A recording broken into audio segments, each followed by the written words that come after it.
Ma'am एक बात बताओ कि इस बार क्या लगता है, क्या माहौल है देश में, क्या लगता है किसकी सरकार बनने वाली है?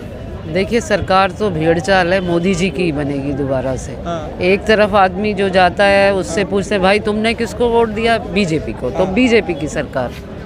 हाँ, तो मेरा तो ऐसा मानना है। आखिर क्यों, आखिर क्या क्या खास बात है बीजेपी में, भारतीय जनता पार्टी में, जो लोग हैं ना भारतीय जनता पार्टी को वोट देने के लिए मजबूर होते जा रहे हैं? बीजेपी में एक तो उनका व्यवहारिक लोगों से व्यवहार बहुत अच्छा है। भले वो अपने प्रॉमिस 100% पूरे ना करें, हाँ। लेकिन उसमें से उनका प्रयत्न रहता है कि 50% तो पूरे करें। हाँ, 50% किया है। विरोधी कह रहे हैं, विपक्ष के लोग कह रहे हैं कि भारतीय जनता पार्टी है ना राम मंदिर बनवा दिया, राम मंदिर बन जाने से रोजगार थोड़ी ना मिल जाएगा लोगों को। क्या लगता है आपको, राम मंदिर से रोजगार मिलेगा? देखिए, राम मंदिर से तो एक विशेष क्लास को, ब्राह्मणिज्म को प्रोत्साहन मिल रहा है। बाकी जो लोअर शेड्यूल कास्ट हुए, मोहम्मडन्स हुए, उनकी गिनती राम मंदिर में कोई की जाएगी? क्योंकि एक पुजारी भी होते हैं, उसके एक तो जीन्स में भी वो गुण होते हैं, दूसरा उनको स्पेशल ट्रेनिंग दी जाती है।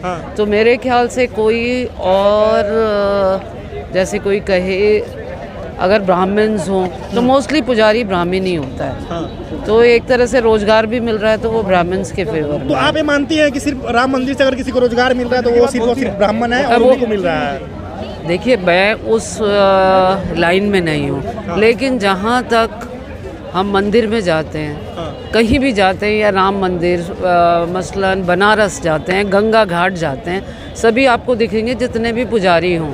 मतलब मेरा एक्सपीरियंस है, हो सकता है दूसरी जाति का भी प्रीस्ट होता हो, लेकिन मेरा 90% मानना है कि एक ब्राह्मण का बेटा ही पुजारी बनेगा।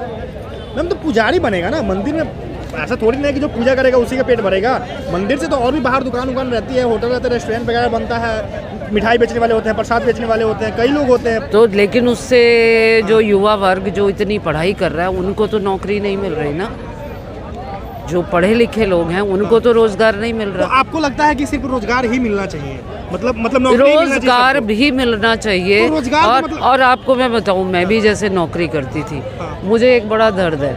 मेरी मम्मी जो 94 की है उनको पेंशन मिलती है, और घर में परिवार के बहुत से लोग हैं जो पेंशन लेते हैं, हमें पेंशन नहीं मिलती। ऐसा क्यों? और एक संसद सदस्य अगर बन जाता है 5 साल को, उसको लाइफ लॉन्ग पेंशन मिलती है। तो पेंशन की सुविधा, जहाँ तक मैं इसको ख़त्म करते हुए कहती हूँ, मोदी जी जो कार्य बहुत अच्छा कर रहे हैं, उसके साथ साथ उन्हें जवानों की पेंशन के लिए उस लाइन में सोचना चाहिए। और जैसे हम जैसे लोग हैं जिनकी पेंशन नहीं है उस बारे में, लेकिन जो जैसे हमने अपनी सेवा दी तो उनके बारे में आप सरकारी नौकरी कर रहे थे ना? हाँ, मैं एयर इंडिया में थी। एयर इंडिया में थे आप? हाँ। आपको पेंशन नहीं मिलता? हाँ, हमें पेंशन नहीं मिलता, जो हमारा जमा पैसा है उसी में से 6,000 मिलता है। तो आपको ये लगता है कि देश आगे तभी बढ़ेगा जब सभी को नौकरी मिलेगा? तो आगे उन्नति के लिए पैसे, लक्ष्मी जी की तो कृपा होनी चाहिए। लक्ष्मी जी तभी मिलेगी जब नौकरी मिले। मतलब देश की उन्नति तभी होगी जब नौकरी मिलेगी लोगों को, आप ये कहना चाह रहे हैं? देखिए, आज जो देश की उन्नति में एक आम आदमी तो सहयोगी है। चंद राजनीतिक दलों का जो तुम्हारे नुमाइंदे हैं वो तो सिर्फ नीति बनाएंगे ना।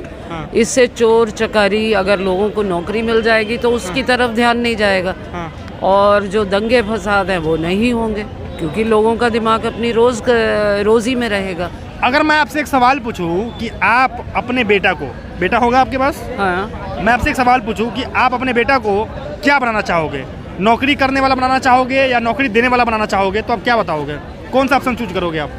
देखिए, नौकरी देने वाला और नौकरी करने वाला, वो काबिलियत पे होता है, ठीक है। आजकल नहीं, वैसे अगर मैं आपसे पूछूं तो आप क्या बनाना चाहोगे, नौकरी देने वाला या नौकरी करने वाला? मैं तो नौकरी देने वाला ही बनाना चाहूँगी, लेकिन नौकरी देने वाले के लिए अगर वो नौकरी देने के काबिल हो, उस तरीके की शिक्षा उसने प्राप्त की हो, तभी तो बनेगा।